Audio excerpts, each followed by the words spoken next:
La propuesta que hice para el PRON día, digamos, un poco para esta etapa, para este proceso, era hablar un poco sobre la cultura, la comunidad, el conocimiento y el arte. En particular es un tema que a mí me atrae mucho, el tema de la cultura, porque ha sido manoseado, ¿no?, por las distintas disciplinas, etcétera, etcétera. Entonces, además es un tema común, digamos, todos tenemos una noción sobre lo que es la cultura, sobre lo que es el arte, tal vez en menor medida sobre lo que es la comunidad, ¿no? Pero hablaremos algo de eso. Y la pregunta es, ¿por qué nosotros en este programa multidisciplinario de Semilla, lo que sabíamos, tendríamos que hablar de cultura? O sea, ¿por qué tenemos que poner, digamos, como un piso firme para discutir estos temas? Eso es lo que voy a tratar de explicar y un poco motivar la discusión en ese sentido, ¿no? Me parece que vale la pena que se retome eso como parte de este proceso, no solo de sensibilidad, ¿no?, hacia el trabajo en las comunidades, con los artesanos, con los pequeños productores, sino que hasta como comunidad universitaria nos hace falta, pues, identificar esa parte de la cultura. Ahora, aquí también voy a hacer un paréntesis antes de iniciar, ¿no?, porque también tengo que hacer esa aclaración. Lo que voy a exponer acá son ideas generales y no tienen el ánimo, ¿no?, de convencernos de nada, simplemente son ideas para el debate, para la discusión. Podemos estar de acuerdo o no con ellas, eso es parte de lo que se tiene que hacer acá, ¿no? Yo parto de ideas que son académicamente aceptadas, vamos a decirlo así, lo cual no implica que sean verdades absolutas. Entonces, eso es parte de nuestra chamba, hacer ese análisis, qué tanto, digamos, los conceptos que vamos a referir acá, las ideas que vamos a referir acá, nos sirven o no nos sirven para efectos de nuestro programa y de nuestra propia formación. Entonces, pongo eso como una nota al pie de página para que no se piense que vengo a adoctrinar o a vender algo en particular, ¿no?, sino que es una propuesta solo de discusión, ¿no?, en el ánimo de que generemos esa discusión argumentada sobre el tema. Bueno, dicho eso, vamos a hacer un pequeño recorrido por estos temas.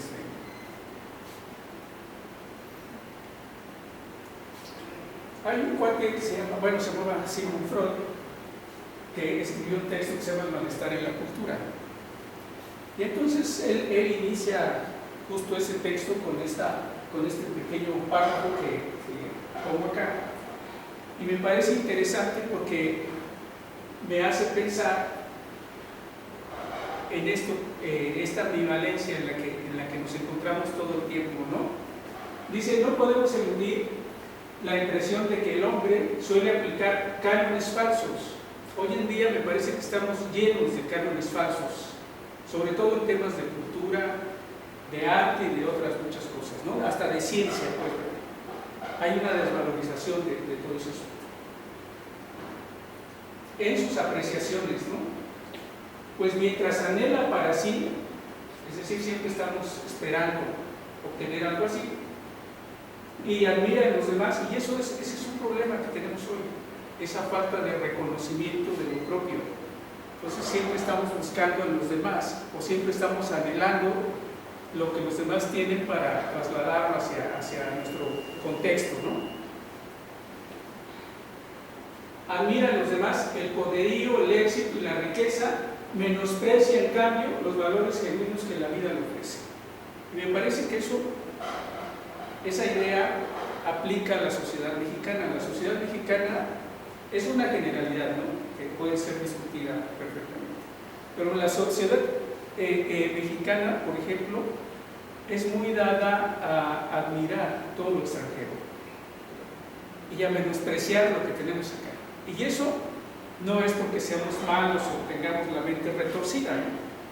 Eso es así porque justo la manera en que se desarrolló la cultura mestiza nos fue como programando para eso, utilizando el lenguaje de hoy la tecnología, ¿no? Entonces tenemos siempre esa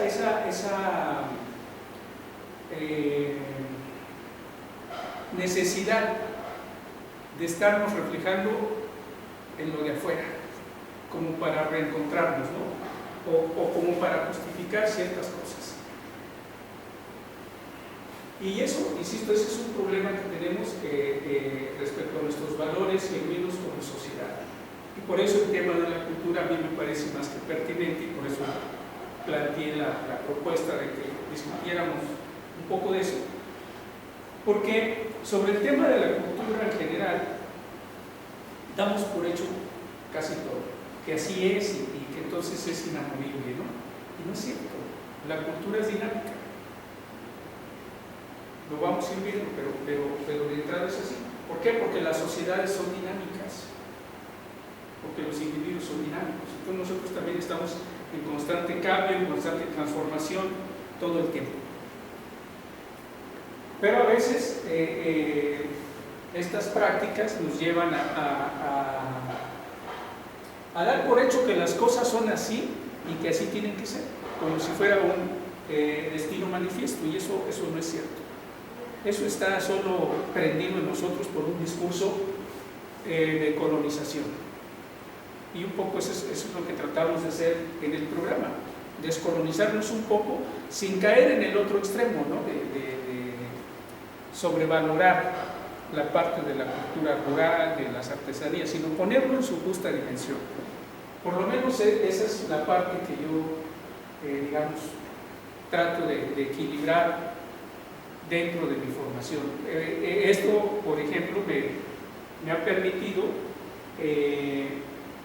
poner a prueba mi propio conocimiento, mi propia formación, porque constantemente me estoy planteando desafíos en torno a lo que he experimentado a lo largo de estos años que he tenido la suerte de trabajar con Fernando de Colombia, y lo que he recibido también en las aulas, ¿no? Dentro de la UAM y fuera de la UAM. Entonces, esto se vuelve un ejercicio dialéctico interesante, me parece, ¿no? Bueno, puse esta foto, seguramente ubican dónde está ese lugar, ¿no? Está ahí frente a la Suprema Corte y para mí esta foto es emblemática por muchas razones, pero voy a hablar solo de una de ellas.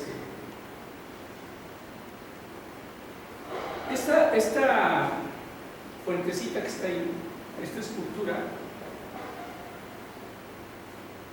para nosotros representa la fundación del Estado mexicano. Es la síntesis, si me permiten decirlo así, de lo que somos como pueblo. Y entonces aquí les voy a poner una idea en la mesa. No hay sociedad, me atrevo a decirlo de esa manera, así categóricamente, no hay sociedad que no esté fundada a partir de un mito. Y esta es la materialización del mito de la sociedad mexicana. Y hay algo interesante sobre el mito. El mito es algo que no existe, pero es real. No hay evidencia científica, ni antropológica, ni sociológica, ni de ningún tipo que verifique que esto existió, que este momento se dio en la historia, que estos cuates llegaron y encontraron en ese preciso momento, ¿no?, el montículo con el nopal, con el águila saboreándose una serpiente. No hay evidencia científica de eso. Sin embargo, esto es real, porque lo tenemos introyectado como sociedad. Lo tenemos en nuestras monedas, por ejemplo, ¿no?, en los símbolos patrios, y todo eso nos da identidad como pueblo, como cultura. Por eso me parece a mí magnífica la escultura, porque sintetiza ese mito fundador de la sociedad mexicana. Y eso se ha repetido a lo largo del tiempo en muchas culturas, en Roma, en África, ¿no?, en Grecia, etcétera, etcétera. Tiene sus mitos fundadores también. Entonces eso es algo interesante que poco lo pensamos de esa manera, pero es el inicio del sentido de identidad como pueblo mexicano, ¿no? Por eso puse ahí la fotito, a mí siempre me llama la atención esa parte, ¿no? Bien, bueno, veamos un poco qué es o qué entendemos por cultura. Es un concepto amplio donde cabe todo y a la vez nada, ¿no? Cuando hablamos de cultura es como hablar de todo y de nada en concreto, ¿no? Porque es tan amplio que todo lo que se le ponga cabe ahí, ¿no? Pero en términos generales la cultura se refiere al conjunto de bienes materiales y espirituales también, es decir, lo abstracto, ¿no? Como los mitos, las leyendas, los cuentos, etcétera, etcétera, de un grupo social transmitido de generación en generación. Y eso lo podemos verificar acá, o sea, lo que estamos viendo ahí representado en esa fuentecita es eso. Es un mito transmitido de generación en generación que nos cohesiona como pueblo, como sociedad, ¿no? A fin de orientar las prácticas individuales y colectivas. Esta parte a mí me parece importante. Sin pararnos siempre, la cultura es para eso. La cultura nos ayuda a orientar prácticas individuales y colectivas.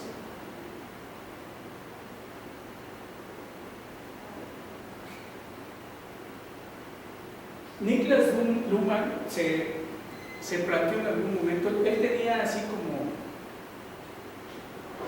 una fijación con Kant, ¿no? Entonces, él pensaba un poco como pensaba Kant. Kant se preguntaba siempre si existía el conocimiento a priori, ¿no? Y si uno podía conocer a priori. Eso fue como uno de los grandes temas de Kant dentro de la filosofía. Y entonces Niklas Luhmann un poco hace lo mismo, repite la pregunta pero en otro sentido. O sea, Luhmann de inicio es abogado, pero el derecho no le dio para entender cómo funcionaba una sociedad, y entonces se vuelve sociólogo, ¿no? Y la sociología tampoco le alcanzó y empieza a arañar la filosofía, y por ahí se quedó, porque ya no le dio para más. Pero él se preguntaba, ¿qué es lo social de la sociedad? Y cuando se hacía esa pregunta, lo que se estaba preguntando es ¿cómo una sociedad se mantiene cohesionada? ¿Por qué, a pesar de todos los problemas que tenemos, no nos hemos aniquilado todavía? Es decir, seguimos habitando espacios pequeños comparados, en el caso de la Ciudad de México, comparados con la población, y aún así subsistimos. Y entonces, parte de esa respuesta, digo yo, que está en esta idea de que es gracias a la cultura. Porque esa cultura que estamos moldeando día con día nos ayuda a mantener ciertas rutinas, ¿no? Ciertas formas de comportamiento que más o menos están consensadas. Y por eso las acatamos, digamos, por eso las podemos asumir, ¿no? Bueno, parte de esto incluye obviamente la lengua, los procesos, los modos de vida, costumbres, tradiciones, hábitos, valores, patrones, herramientas y conocimientos. Todo eso lo vamos a encontrar en estas prácticas y lo vamos a encontrar en cualquier sociedad, ¿no? Por eso digo, estos son conocimientos generalizados, pero un poco nos ayudan a orientar la brújula hacia lo que queremos discutir. Ahora, esto es importante. Dice, cada cultura encarna una visión del mundo como respuesta a la realidad que vive el grupo social. Por eso no podemos pensar igual. Incluso al interior del país, la visión que nosotros tenemos como citadinos es distinta a la que hay en otros lugares del país. El que me diga. No existe, por lo tanto, ningún grupo social carente de cultura o inculto en ese sentido. Lo que existe son diferentes culturas y dentro de estas diferentes grupos culturales, aún con respecto a la cultura dominante. El caso de los pueblos indígenas ilustra esta idea. La cultura dominante es la cultura mestiza, ¿no?, a la que pertenecemos nosotros. ¿Cómo nos identificamos como mestizos? Bueno, el tema de la lengua. El tema de la lengua y de del lenguaje más que de la lengua del lenguaje. Es fundamental. Porque es a través del lenguaje que dominamos. ¿Cómo lograron los españoles hacerse de México? Y después de América Latina. Con la dominación, ¿no? Pero no les hubieran alcanzado las balas, ni las armas, ni la gente, si hubiera sido una lucha cuerpo a cuerpo. Eso no hubiera pasado. Lo hicieron a través de estas herramientas. Una de ellas, la lengua. Lo primero que hicieron fue prohibirle a los indígenas hablar sus lenguas. Y los castellanizaron, ¿no? Entonces, una vez que tú le quitas la lengua a alguien y le pones la propia, ya te colonizó y ya te cambió la forma de ver las cosas. Un poco eso pasa acá en la universidad. Nosotros dejamos el lenguaje común y adquirimos un lenguaje especializado en cada disciplina. ¿Sí se han dado cuenta de eso? Y eso es lo que nos hace distintos de los demás, porque de repente nosotros podemos hablar con ciertos conceptos, con ciertos términos, ¿no? Y alguien diría, estamos a otro nivel. Seguimos siendo los mismos, solo que tenemos un lenguaje distinto, que no es compatible con los de allá afuera, que lo discutimos entre nosotros. Por eso somos, más adelante vamos a hablar de eso, pero somos una comunidad. Entonces el lenguaje también va determinando a las comunidades. ¿Sí me explicó? Y generalmente eso ayuda a que exista una cultura dominante y que se sobreponga a las otras. La otra herramienta que utilizaron fue la religión. Entonces, la religión ayuda a crear cierta ideología media perniciosa, ¿no? Porque te impone valores que son inamovibles. Por ejemplo, cuando uno va a la iglesia a escuchar misa y de repente el sacerdote te dice, esto es palabra del Señor, puta, ¿qué haces contra eso? Pues nada, no puedes argumentar nada porque es palabra del Señor, o sea, es un acto de fe. Y esa es la diferencia, por ejemplo, entre el lenguaje que manejamos en la ciencia, que está sujeto a la verificación, a la racionalidad, versus el lenguaje impuesto por una ideología basada en la creencia, en la fe. Entonces esas dos herramientas fueron arietes para colonizar a todo un continente y a una cantidad increíble de pueblos, ¿no? Pueblos que estaban totalmente estructurados antes de que los españoles siquiera supieran que existían. Sí. Creo que casi siempre dice grupo social, o sea, un individuo por sí solo no tiene grupo. Sí, a ver, sí la tiene, pero voy a clarificar eso. Por lo menos, esta propuesta tiene tintes aristotélicos. Los griegos, para los griegos, la célula de una sociedad era el grupo, no el individuo. Y yo me ciño a esa propuesta. Voy a tratar de argumentar por qué. Porque el individuo no se da en un momento aislado, crece en el seno de una familia, de una comunidad, de un pueblo, de una sociedad. ¿Sí me explico? Entonces, nosotros estamos determinados por el espacio donde nacemos, crecemos y nos desarrollamos. Nuestro comportamiento está determinado por eso. No es que el individuo no sea importante, desde luego que sí, pero yo te garantizo que mucho de lo que pensamos y de lo que expresamos y de lo que hacemos está en función de lo que hemos aprendido, ¿no? Y no tanto de lo que hemos desarrollado así propiamente. Por eso hablo de grupos sociales, ¿no? El mismo Luhmann decía, la sociedad es se me fue la palabra, pero la sociedad es así como la organización más grande que hay. Es decir, nada se da fuera de la sociedad. ¿Sí me explico? Entonces los individuos fuera de la sociedad no cuentan, pues. Porque ¿qué sentido tendría, por ejemplo, que yo fuera a dar una charla como esta fuera de un grupo o de una comunidad? ¿A quién le iba a hablar? A nadie. ¿Sí me explico? Entonces, eso es lo que nos hace distintos a todos los demás. Que nosotros somos animales gregarios por naturaleza. Y eso implica que nos vamos determinando unos a otros. A su vez, ustedes también me determinan a mí, porque yo tengo que ajustar mi discurso, mi lenguaje, mis señas y todo lo demás para tratar de acercarme a ustedes, ¿no? Y un poco hacerles ver que esto es importante, pues. ¿Sí me explico?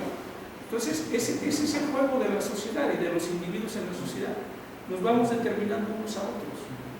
Y la manera en que lo hacemos, básicamente, es a través del lenguaje. Luhmann se preocupó mucho por eso, porque justo cuando se preguntaba qué es lo social de la sociedad, dice, bueno, él utiliza la teoría de sistemas para explicar todo esto.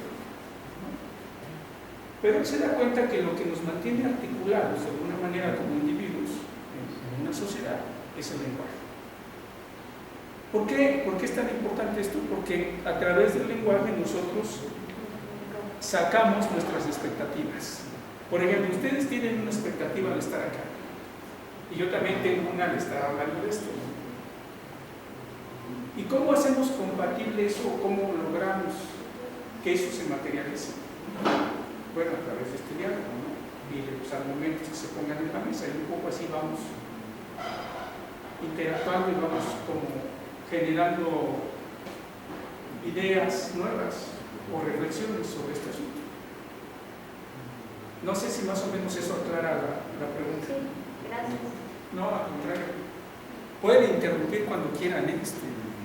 Se trata de eso, pues, digo, no les vengo a vender una idea, sino vengo a que dialoguemos con estas ideas nada más.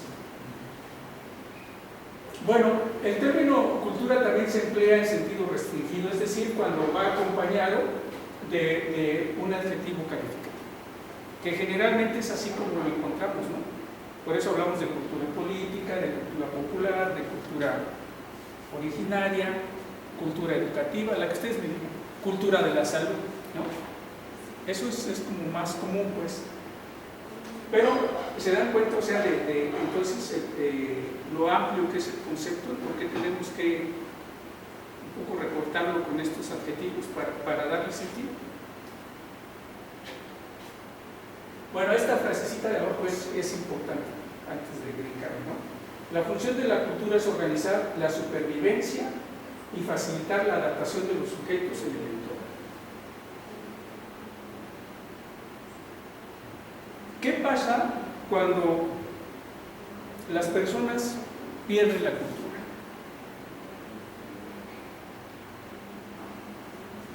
O cuando empiezan a dudar de su propia cultura.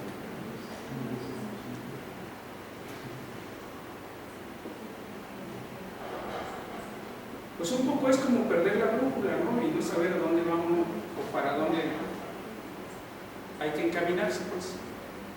Y eso es real. Les voy a poner un ejemplo así de rápido. Eso le pasa a muchos migrantes. Porque el migrante, cuando sale de su comunidad, sea una ciudad o sea el campo, deja ahí todo, su historia, sus raíces, su familia, y llega a un lugar nuevo donde hay una cultura distinta, a veces agresiva, y el tipo se siente perdido. De entrada no habla el idioma, eso te margina. ¿Cómo pides de comer? ¿Cómo preguntas dónde está el baño? ¿Sí me explico? Entonces son cambios brutales. Parece mentira, pero son cambios brutales. Cuando uno ve en las noticias, por ejemplo, que hay un grupo de, no sé, de griegos acampados, ¿no? Las afueras de Francia, de cualquier otro país, que quieren ingresar, ¿no? Para que vienen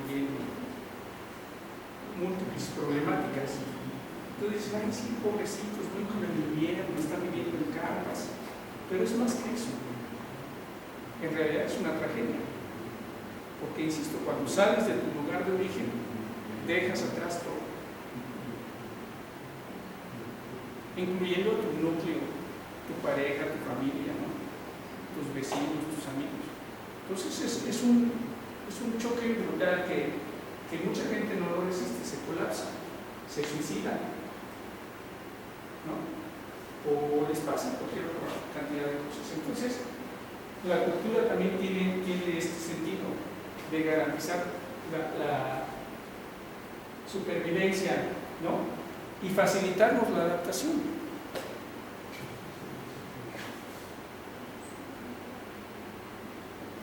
Bueno, el término cultura, así en general, ¿no? Es un término antiguo, por ahí se dice que su origen etimológico viene desde los griegos, luego los latinos un poco lo refinaron, y en esencia significaba el cultivo o cultivado. Después, en la Edad Media, se hacía referencia a la cultura como eso, como un terreno cultivado. Todavía no se hablaba de las personas ahí, ¿no? Es hasta el Renacimiento cuando apareció la idea del hombre cultivado, es decir, instruido en literatura y bellas artes. Eso, digamos, en términos occidentales está bien, pues, pero hoy esa idea ya no es suficiente como para entender lo que pasa acá, ¿no? Y me parece a mí que desde entonces, desde que se hace esta separación, se genera un problema. Porque ustedes se habrán dado cuenta que acá hablamos como de dos culturas diferentes. Una cultura que es como la cultura de la élite, y menospreciamos todo lo que tiene que ver con lo cultural, cuando también es cultural. La propia concepción del arte está dada en ese sentido, ¿no? ¿Quién determina qué es el arte? ¿Es una élite o una escuela? Porque tiene la lana para comprar eso, ¿no? Entonces, este problema es un problema añejo y es un problema grave, porque no reflexionamos sobre todo este asunto. Es decir, en general lo damos por sentado que así es, pero eso nos mete en muchos problemas de desigualdad social, porque entonces solo lo que hacen ciertas personas es arte, es bonito, es bello y es caro además. O lo otro es como para el pueblo, para el vulgo, para la chusma. ¿Sí se dan cuenta? Entonces desde el Renacimiento, digamos, se hizo esa separación que se ha profundizado a lo largo de los años hasta nuestros días, y por eso vale la pena un poco de repente también acudir como a la historia de todo esto para entender por qué tenemos artistas de élite, por qué tenemos artesanos que no son considerados artistas, ¿no? Porque su trabajo no es valorado como una forma de arte, y eso es moneda de cambio en todos lados, ¿no?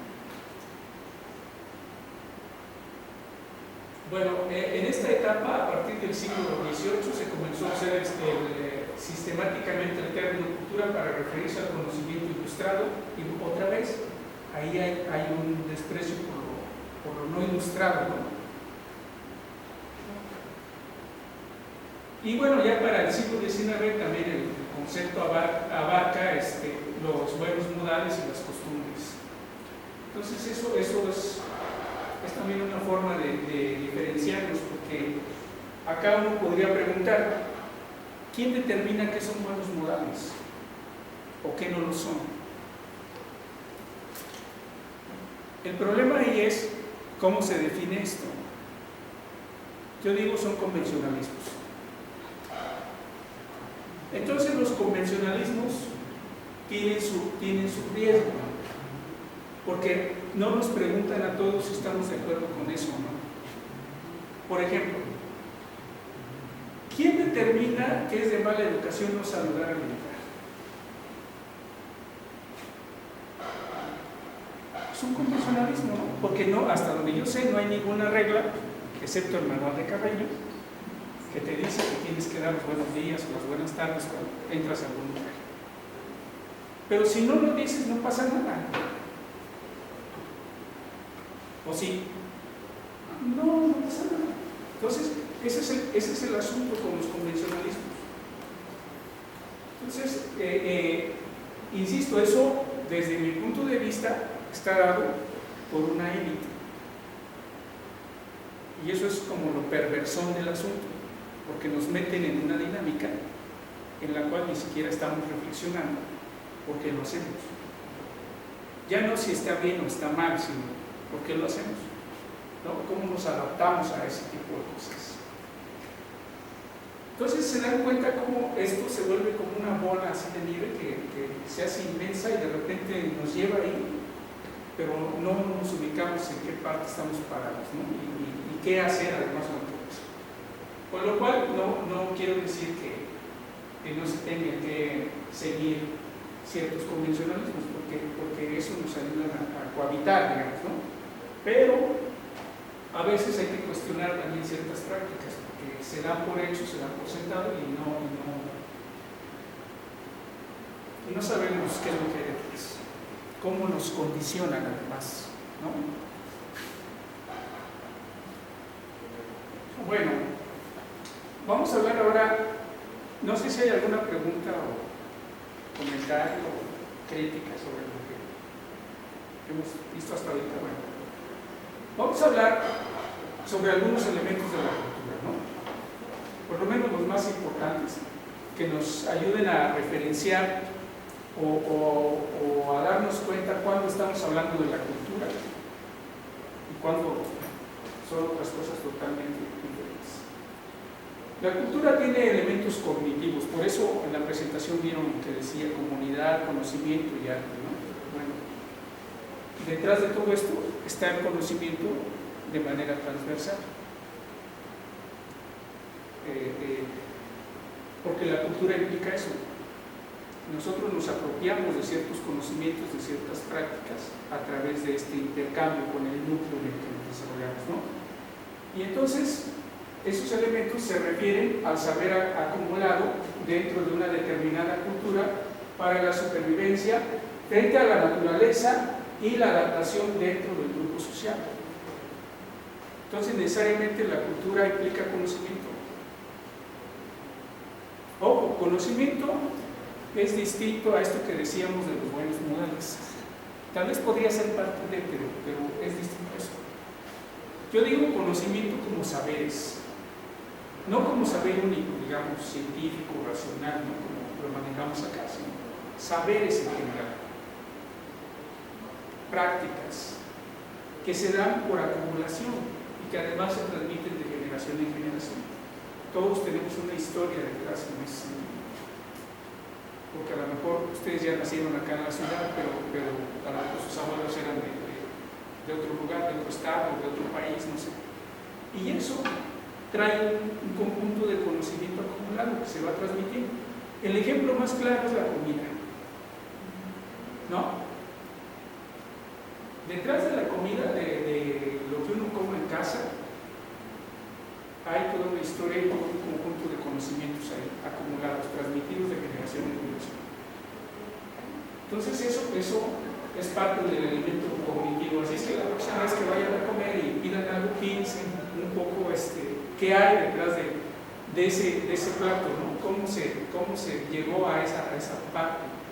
De hecho hay algo también de lo que se habla de la cultura culinaria, ¿no? México ha obtenido varios reconocimientos por la gastronomía. De hecho es patrimonio cultural de la humanidad, la gastronomía mexicana, o algunos platillos de la gastronomía mexicana. Bueno, eso es conocimiento acumulado. Principalmente hay una riqueza de la comida digamos, mestiza, pero hay una riqueza mucho más amplia que no conocemos de la comida de los pueblos originarios y que apenas estamos descubriendo, digamos, ¿no? Entonces es fascinante. La compañera nos acompañó a Izniquilpan la vez pasada. Ahí ¿también ustedes fueron? No. Ah, sí, ya. Bueno, ahí se comen una cantidad de bichos increíble. ¿Por qué? Pues porque como vieron, el lugar es agreste, no hay tantas cosas. Entonces ahí echan mano de lo que hay. Y ustedes saben que los insectos tienen muchas proteínas, la mayoría de los insectos. Entonces, la proteína de los insectos sustituye a la proteína animal, a la carne. Entonces, ellos casi no comen carne, aunque tengan ahí chivitos y todo eso, porque más bien eso los usan para vender, para sacar dinero. Entonces, ¿cómo hacían eso? Bueno, a través de los insectos. Por ejemplo, ¿no? Vieron lo que hacen con el pulque, cómo aprovechan prácticamente todo del maguey, hasta la raspadura se puede hacer atole, ¿no? Decía Felipe, ¿no? Decía que se puede hacer atole, se puede comer. Entonces, eso es parte de los conocimientos, de los elementos cognitivos del cuerpo. Las creencias, ¿no? Abarca el conjunto de ideas que el grupo cultural establece acerca de lo que es verdadero o falso. Eso también es importante. Y es otro temazo, además, que nos daría para otras 2 charlas, ¿no? El tema de la verdad. ¿Cómo se establece la verdad? ¿Quién dice que esto es verdadero o que esto es falso? Lo dejo ahí, pues, digo, es un tema interesante, ¿no? ¿Por qué? Porque generalmente nosotros asumimos muchos discursos como verdaderos. Y en el fondo no lo son. Y eso es producto de la posmodernidad. De repente los posmodernos dicen que todo es válido. Y entonces cualquier cosa que uno diga se vuelve una verdad. No es así. La verdad, la construcción de la verdad, porque la verdad es un producto, es una construcción social. Entonces, cuando uno asume que algo es verdadero es porque la mayoría más o menos estamos de acuerdo en que eso es verdadero, pero no porque la mayoría diga sí es verdad, no. Se llega a ese consenso porque eso que decimos, ese metaverso que decimos que es verdadero, tiene coherencia, tiene lógica y tiene racionalidad detrás de eso. Entonces, cuando nosotros identificamos eso, decimos, esto suena a verdad. Puede que sea verdad, ¿no? ¿Cuál es el problema con la ciencia? Bueno, que se dedica a eso, a estar verificando verdades. Ese es el trabajo científico, eso es lo que hacen los científicos, excepto los científicos sociales, porque todavía no encuentran la forma, pero generalmente ese es el reto, ¿no? Y bueno, estas creencias, obviamente, que son ideas, son abstracciones, como esto que les presenté en la primera foto, ¿no? Están vinculadas al sistema de valores de la comunidad. Eso es lo que le da sentido.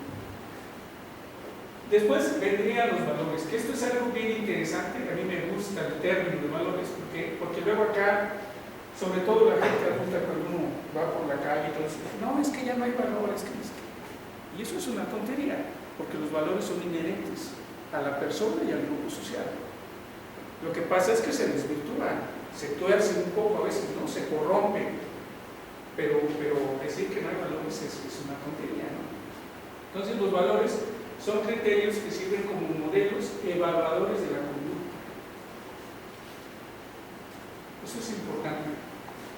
Ya que orientan lo que se consideran principios o actitudes aceptables o inaceptables para garantizar la continuidad del mundo. Un ejemplo de esto es lo que condensa un sistema de usos y costumbres. Un sistema en una comunidad de usos y costumbres está lleno de esto. Conductas que son o no aceptables. Y que van cambiando también con el tiempo. Pero, por ejemplo, nosotros hemos encontrado en estas visitas que luego hacemos que la gente se queja, sobre todo los adultos, de los jóvenes, ¿no? Porque dicen, es que ya no respetan, es que ya no quieren realizar determinada actividad que tiene que ver con la comunidad, ¿no? Etcétera, etcétera. Entonces ahí hay una trastocación de esos valores. ¿Y qué es lo que los adultos perciben en eso? Dicen, bueno, es que si ellos, ¿no?, dejan de practicar cierta ceremonia, por ejemplo, se están alejando de la cultura, de nuestras prácticas, se están aislando o están siendo colonizados por otro discurso distinto, pues por otro sistema de valores, ¿no? Eso es muy común que pasa.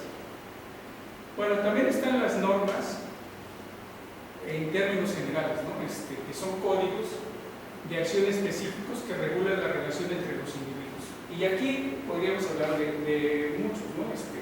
Desde luego las normas jurídicas, que son las que nos aplican a todos, pero también hay los convencionalismos sociales, de los que hablábamos hace rato, entran dentro del sistema de normas, por ejemplo. Los usos y costumbres también entran como parte de esas normas. Y además aquí pasa algo bien interesante.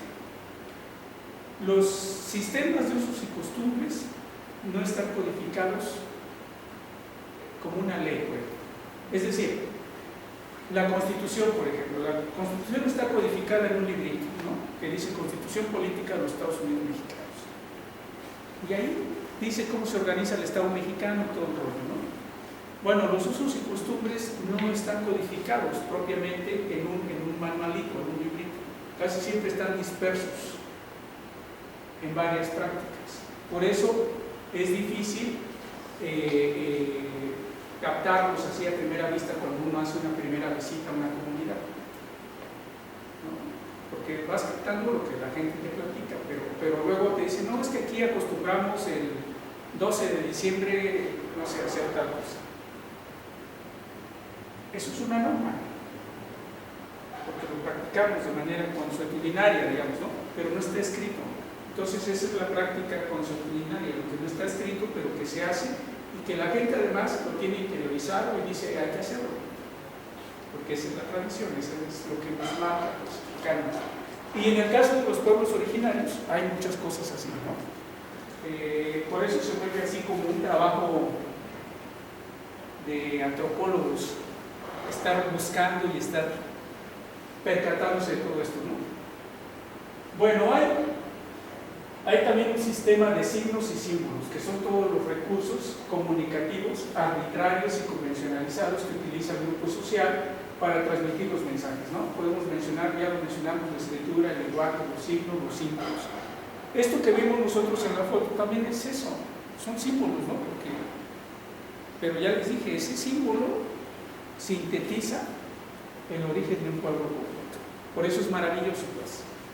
Entonces, claro, las grecas están ahí bordadas, ¿no? Digamos, para nosotros puede ser una figura bonita estéticamente, pero eso traducido a los usos y costumbres tiene un significado, pues, ¿no? Entonces no se hace al azar, no se pone ahí. Y eso fíjense, cómo esta idea mercantilista nos ha hecho desdeñar esta cuestión.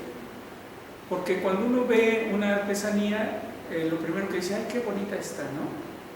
Pero en el fondo se desconoce totalmente y no se valora lo que representa esa artesanía.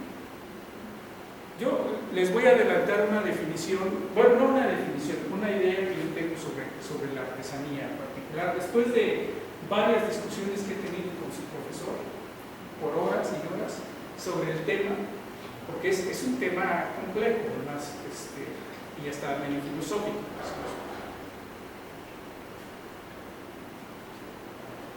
Cuando yo pienso en la artesanía, para mí la artesanía es la expresión material de una cultura. Y el artesano, como creador de esa artesanía, hagan de cuenta que es como el historiador de esa comunidad. Por eso debemos de revalorar a los artesanos, porque no son solo personas que hacen cositas para sobrevivir. El artesano funge una función imprescindible en cualquier comunidad. Él recopila a base de la oralidad y de otras formas la historia de la comunidad, las costumbres de la comunidad, los valores de la comunidad, y con eso se inspira para sistematizar todo eso en una obra, en una pieza. Por eso cuando uno tiene en las manos una artesanía o ve una artesanía, lo que está viendo es eso, una síntesis en un objeto de toda una cultura. Y por eso a mí me parece aberrante que la artesanía se venda en tiendas y que no se le dé el valor que se debe dar. No por lo que valga en términos económicos, sino por lo que vale en términos culturales. Por ejemplo, ¿por qué un Picasso puede valer millones de dólares? Y una pieza de un artesano destacado no. ¿Quién determina cuál es el valor del arte? Lo preguntábamos hace rato. Porque acá nos han enseñado eso, que el único arte que es valioso es el arte de la élite, ¿no? Aunque uno no entienda nada de esa élite. Yo me confieso, soy un ignorante en términos de cultura, entonces si veo un Picasso, yo no daría ni 100 pesos porque no entiendo nada de eso. Para mí no representa otra cosa. Y he tenido una discusión también con algunas personas que hoy se asumen como artesanos y que hacen manualidades. Y entonces digo, no, maestro, tú no eres un artesano. Puedes hacer cosas muy lindas, ¿no? Tus manualidades son bonitas, pero no son artesanía. Porque para mí la artesanía refleja eso que acabo de decir. Es la síntesis de una serie de cosas, ¿no? Y una manualidad no lo es. Puede ser muy bonita, esto es una manualidad. Y a mí me gustó, por eso la compré, pero no representa nada. ¿Sí lo explico? Porque la persona que la hace así como para decir, voy a hacer 100 de estas para ganarme unas monedas. Entonces el artesano no solo vive de lo que hace, sino que además está cumpliendo una función social, que es la reproducción de la cultura, el mantenimiento de la cultura. Puedo decir un par de anécdotas. En una reunión que hubo de jóvenes productores artesanales, una señora, una compañera que fue una de las que demandaron a una modista francesa hace meses atrás, o hace un par de años. Bueno, ella en esa reunión dijo, es que para nosotros cada figura representa algo, o sea, cuando bordan algo, incluso el color, incluso tiene que ver con cuestiones cotidianas, como que si una mujer soltera no puede usar tal color, o sea, no puede usar una blusa con una flor con un color distinto al que tiene establecido ahí. Ya casada puede usar ese color, etcétera, etcétera. Entonces, eso, y cuando alguien le mostró, le dijo, pero eso son costumbres ya que son superadas, ya la vida es distinta, algo así. Entonces ella dijo, no, esto no se supera, porque nace de mi cultura, que nace desde mi ombligo. Y el que entendió. O sea, lo que había ahí era una trascendencia de esas selecciones de colores, o esas funciones de los colores en esa comunidad. Ella no la quería imponer a nadie más, sino que así era, y así se explicaba. Y el segundo cuento, el que ya lo hemos conversado, es que hay una antropóloga peruana que tomó de los incas para explicar el lenguaje de los incas.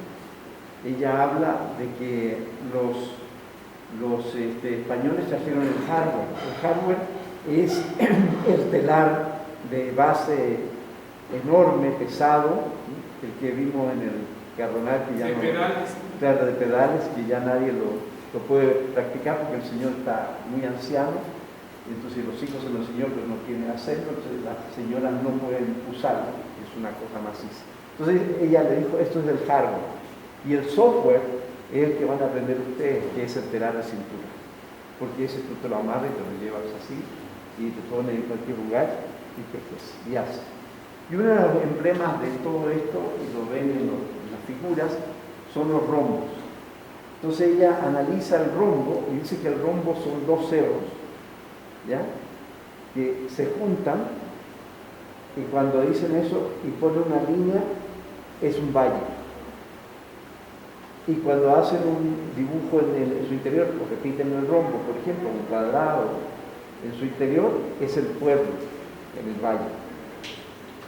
El sol además tiene todas las interpretaciones, porque el sol entra por acá, sale por acá y entra por acá, por los dos costados.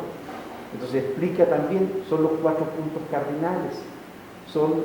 Entonces ella da a conocer esto y el lenguaje incásico, digamos, los significados que tiene cada uno y cada rombo. Y ustedes ven que nuestros artesanos tejen rombo sobre rombo con distintas variantes, y depende de eso. Si es el lugar donde viene la lluvia, por ejemplo, entonces hacen como líneas y le ponen agregados. Entonces hay un significado infinito, un lenguaje completo de eso. Perdón. Así es. Y es parte de esto, de un sistema de signos y símbolos, digamos, que dan identidad, ¿no? Y no solo dan identidad, sino ayudan a comprender también, ¿no?, la propia naturaleza. Bueno, finalmente está este asunto de las formas normativas de conducta, no normativas de conducta, ¿no? Y esto a lo que nos lleva es a hablar del tema de la idiosincrasia, lo que comúnmente conocemos como idiosincrasia, ¿no? Y dice que son aquellos rasgos de comportamiento que diferencian a un grupo social de otro.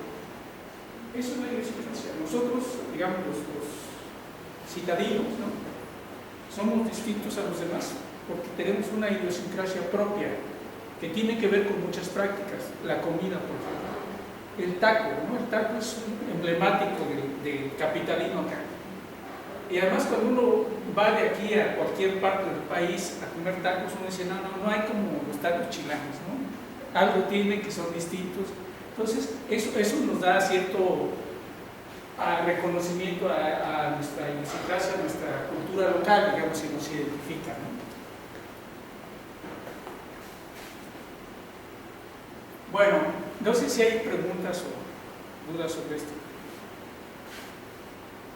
Vamos a hablar ahora un poco de las características también de la cultura, ¿no? ¿Qué implica hablar de esto? ¿O qué elementos, digamos, tenemos para ir identificando esas características? Bueno, en primer lugar, la cultura abarca la totalidad de las prácticas humanas, porque es una creación. Por eso el tema del grupo social y no del individuo.